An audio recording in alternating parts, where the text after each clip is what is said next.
وعلیکم السلام جی جی، معذرت کے ساتھ میں کوئی ایسا لفظ تو نہیں استعمال کرنا چاہتا، لیکن میں حیران ہوں کہ یہ ان کے الفاظ سننے چاہیے.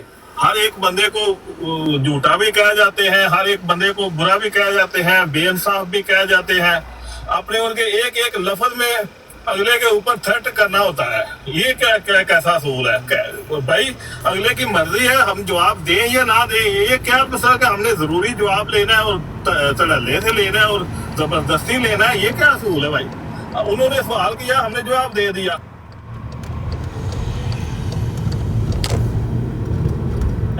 اب مناظرہ ہے نہیں ہے، نہ مناظرہ ہے، نہ کوئی مکالمہ ہے بھائی. جواب کبھی آج تک کسی کو، جس بندے نے بھی کبھی سوال کیا ہے اس کو آج تک کبھی جواب پسند آیا ہے؟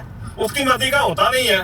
اس کی جب مرضی کا نہیں ہوگا تو اس کو کیسے پسند آئے گا؟ تو یہ تو ہمیشہ سے چلتا ہے. نہ آج تک مناظرے میں کبھی کوئی فیصلہ ہوا ہے، کوئی جیتا ہارا ہے، تو نہ اس میں ہوگا. تو جس کو سمجھ آتی ہے وہ جواب سمجھ رہا ہے، جس کو نہیں آتی نہ سمجھے. اس میں ضروری تھوڑا ہے کہ ہر ایک کا دماغ پہ ہم جا کے ڈالیں گے کہ یہ سوال صحیح ہے، یہ غلط ہے. پھر کوئی اعتراض ختم ہو جانے ہیں کیا؟ لمبی بات کرنے کا فائدہ کوئی نہیں ہے. بات مسئلہ اصل میں یہ ہے کہ یہ جان بوجھ کر ایسے ایسے الفاظ استعمال کرتے ہیں کہ جو انسان اگلے کو تھرٹ کرتے ہیں. پھر کہتے ہیں ہمارے سے بات کیوں نہیں کرتے؟ بھائی بات کیا کریں؟ آپ نے ایک ایک لفظ میں اگلے کو جھوٹا کرنا ہوتا ہے. تو آپ سمجھتے ہیں کہ ہم زیادہ بول سکتے ہیں تو اس لیے ہمارا رائٹ زیادہ ہے، جو بولتا نہیں ہے اس پر چڑھی جاؤ. یہ کیا اصول ہے جی؟ ٹھیک ہے جی، میں زیادہ اس سے کیا بات کروں. صحیح ہے. یہ کیا نام ہے، سبحان اللہ صاحب آپ آئے ہیں یا محمد آصف صاحب؟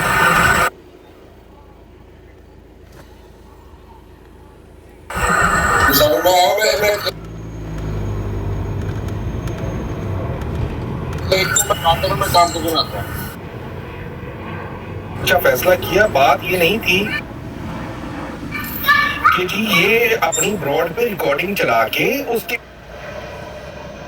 پوائنٹ ٹو پوائنٹ دیکھ کے اس میں ہماری جو بھی غلط دلائل ہیں یا جو ریفرنسز ہیں اس کو ایکسپوز کرنے کا ان کے پاس پورا حق ہے. اصل جو وجہ جو جس کو میں سمجھ پایا ہوں جو یہ اتنے بے چین تھے کہ جی ہمیں بات یہ ہے، ایک تو یہ آڈینس کے بھوکے ہیں کیونکہ مسا مار کے ان کی براڈ 40-50 تک جاتی ہے. تو ایک آڈینس کا ہے. میں تو کئی بار ان کو مشورہ بھی دے چکا ہوں کہ خدا را یا تو آڈینس بدل لو، سیٹیں بدل لو، یا بندے بدل لو، یا ڈائلاگ بدل لو.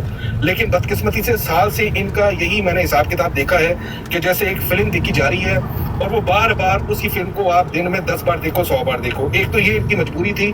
آڈینس کے بھوکے ہیں کیونکہ جماعت آڈینس کے حوالے سے واضح برتری حاصل کرتی ہے اپنی براڈز کے اوپر، کیونکہ ہمارا دن کا 50-60 لوگوں کو ڈیلی کا تبلیغ کو اور اسلام کا اصل پیغام جا رہا ہے. دوسری بات انہوں نے یہ کی عامر نذیر صاحب نے کہ جی آپ کو بے چینی ہے، گھبراہٹ ہے. بالکل جی، بے چینی اور گھبراہٹ ہے کیونکہ جماعت احمدیہ جو کہ انبیاء کرام کی ناموس اور رسالت پہ پہرا دیتی ہے، اس کو اس بات پہ خوف ہے کیونکہ آپ بلا جھجک انبیاء کرام کی گستاخیاں اور ان کے اوپر پڑ جاتے ہو.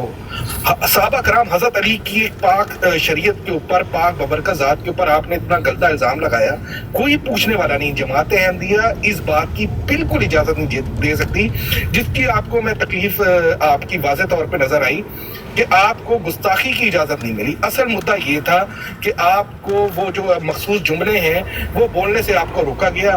یہی ایک واضح جو ہے وجہ تھی جس کی وجہ سے آپ کو تبلیغ ہوئی ہے، آپ کو جو ہے وہ تکلیف ہوئی ہے. تو برائے مہربانی اپنے اداؤں پہ غور کریں اور اپنا موقف بھی کریں کہ آپ انبیاء کرام کی اس عصمتوں اور ان کی جو سچائی دنیا کے سامنے، اصل اسلام دنیا کے سامنے رکھ رہا ہے، آپ اس کے ساتھ کھڑے ہیں یا آپ اس اسلام کی مخالف جماعتوں کے ساتھ کھڑے ہیں.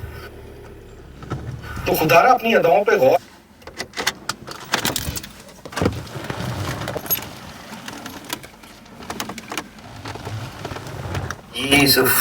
یہ کون ہے؟ صوفی رانا جی، صوفی رانا صاحب. چلے ٹھیک ہے، چلے ٹھیک ہے بھائیو.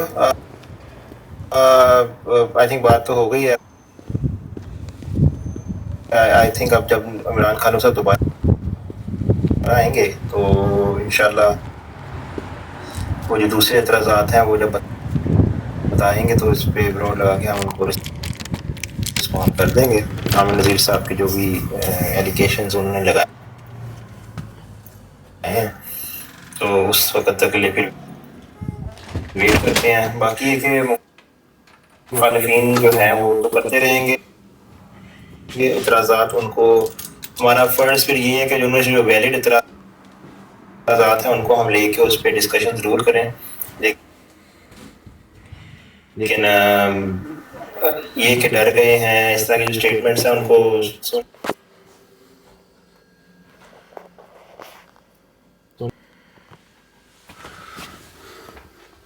انشاءاللہ کوئی کرنا سوال مجھے دے دے، میں اس پر ریسرچ کر لوں گا. جی جی بالکل زبردست. اصل میں نا وہ ایک ریکارڈنگ ہے 29 منٹس کی، اگر آپ وہ اویلیبل ہوگی میں آپ کو واٹس ایپ نمبر بھیجوں اگر وہاں بھیج دیں. آپ ایک کام کریں، آپ نا واٹس ایپ نمبر علی اکبر صاحب کے پاس اور یا 1122 صاحب آپ کے پاس ہے رانا صاحب کو اگر آپ بھیج سکیں وہ نمبر میرے پاس صرف محمد احمد صاحب کے پاس ہے. میرا نمبر محمد احمد صاحب آپ بھیج دیں، آپ کو بھی پتا ہوگا وہ ریکارڈنگ کہیں نہ کہیں پڑی ہوگی، آپ انہیں لنک بھیج دیں. محمد احمد صاحب آپ آئی تھنک میوٹ میں ہیں، وہ میں ان کو ہیلو پر میسج کر دیتا ہوں اگر کوئی بھیج دیں. محمد صاحب آپ یہ جو ریکارڈنگ بھیج دیں گے عامر نذیر صاحب کی، کیونکہ میرا خیال ہے یہ ایسا صحیح ہوگا. وہ میرے پاس تو ان کی آڈیو کوئی نہیں ہے، ریٹن میں کوشچن ہے صرف ان کے. چلو ریٹن میں بھیج دیں. وہ آڈیو کا کہیں نہ کہیں ٹک ٹاک پہ پڑا ہوگا عامر نذیر صاحب کی پروفائل پہ یا بلال صاحب کی پروفائل پہ نا. آپ کینیڈا میں اوپن آئی سر؟ نہیں میں اچھا تو یہاں میں